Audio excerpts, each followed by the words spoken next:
आज सुनेंगे दशा माता की कथा। एक समय की बात है। राजा नल और रानी दमयंती सुखपूर्वक राज करते थे। उनके दो पुत्र थे। उनके राज्य में प्रजा सुखी और संपन्न थी। एक दिन राजमहल में एक ब्राह्मणी आई और रानी से बोली, रानी, दशा का डोरा ले लो। इस डोरे की पूजा करके गले में बांध लेना, जिससे आपके घर में सुख समृद्धि बनी रहेगी। रानी ने डोरा ले लिया और पूजा करके विधि पूर्वक गले में बांध लिया।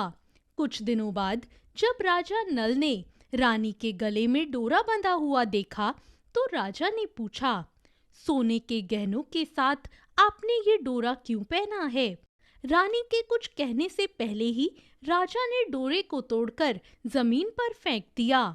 रानी ने डोरे को उठाया और पानी में घोलकर पी गई और राजा से बोली, यह दशा माता का डोरा था। आपने इसका अपमान करके अच्छा नहीं किया। जब रात्रि में राजा सो रहा था, तब उसने सपने में एक बूढ़ी महिला को महल में आते हुए देखा और माता लक्ष्मी को महल से जाते हुए देखा। राजा ने सुबह होते ही सारा सपना रानी दमयंती को सुनाया। रानी बोली, राजा जी, आपने अच्छी दशा को जाते हुए और बुरी दशा को आते हुए देखा है। महाराज, अब यहाँ रुकने का कोई फायदा नहीं।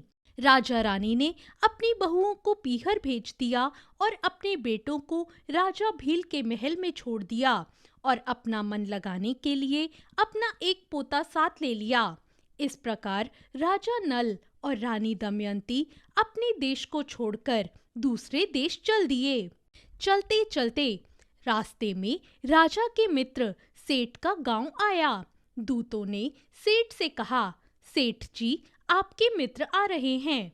सेठ ने पूछा, कैसे आ रहे हैं? दूत बोले, फटे हाल पैदल आ रहे हैं। सेठ बोला, बाहर के कमरे में ठहराओ। हवेली में सेठानी और बहुएं सोचेंगी कि मेरा मित्र कैसा है। राजा नल और रानी दमयंती को कमरे में ठहराया गया।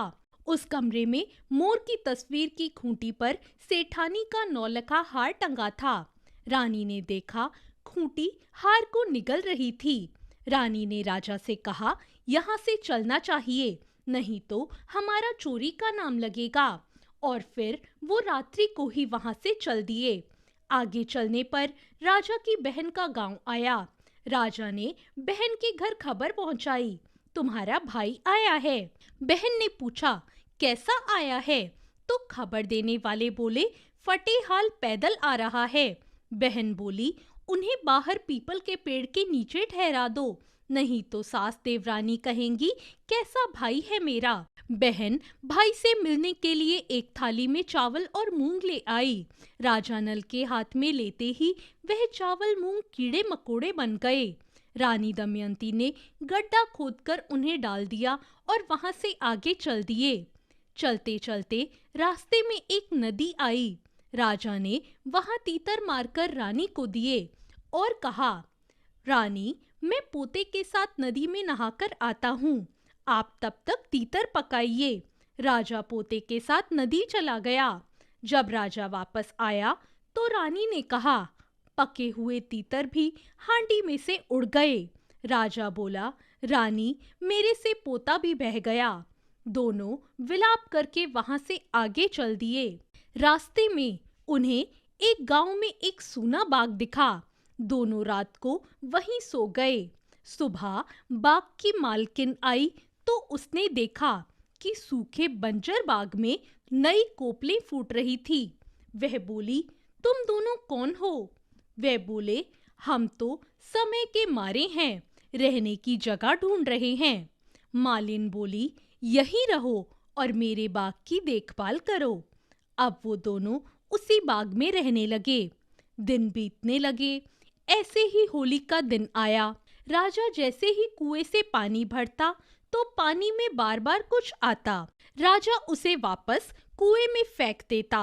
रानी बोली, राजा, बार बार क्या आता है जो आप वापस फेंक देते हैं?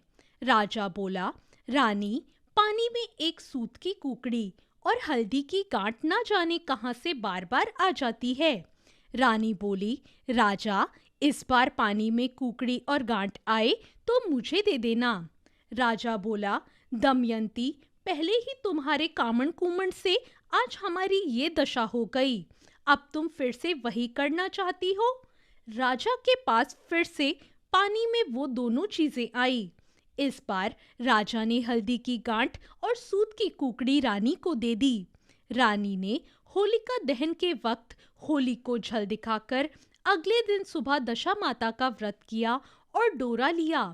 कुछ दिनों बाद राजा रानी से बोले, रानी, इस नगर के राजा के यहाँ स्वयंवर है, मेरे कपड़े धो देना, मैं वहां जाऊंगा। रानी बोली, आप इस दशा में वहां जाएंगे? राजा बोला, रानी, दशा ही तो खराब आई है, दिल तो मेरा राजा का ही है। राजा स्वयंवर में जा पहुंचा। स्वयंवर में राजकुमारी ने सारे राजा और राजकुमारों को छोड़कर राजा नल को हार पहना दिया। वहां मौजूद सब लोग हैरान रह गए। विद्वानों की सलाह से एक बार फिर राजकुमारी को अपना वर चुनने को कहा गया। राजकुमारी ने फिर से राजा नल को ही हार पहनाया। नगर का राजा बोला, ऐसे ही तो मैं इस माली से अपनी बेटी की शादी नहीं करूंगा। फिर एक प्रतियोगिता रखवाई गई। सभी राजा और राजकुमार शिकार करेंगे। जिसका शिकार सबसे अच्छा होगा उससे राजकुमारी की शादी की जाएगी। सभी तैयार हो गए। राजा नल को बूढ़ा तो घोड़ा और जंग लगी तलवार दी गई। उन्होंने घोड़े को एक थपकी मारी और बोले, अगर मैं असल राजपूत हूँ तो धारदार तो तलवार हो जाए और शायर ये घोड़ा हो जाए। तुरंत ही तलवार पैनी हो गई और घोड़ा शायर हो गया। कुछ समय बाद सभी अपना अपना शिकार लेकर राजमहल पहुंचे। किसी के भी शिकार से राजा संतुष्ट नहीं हुए।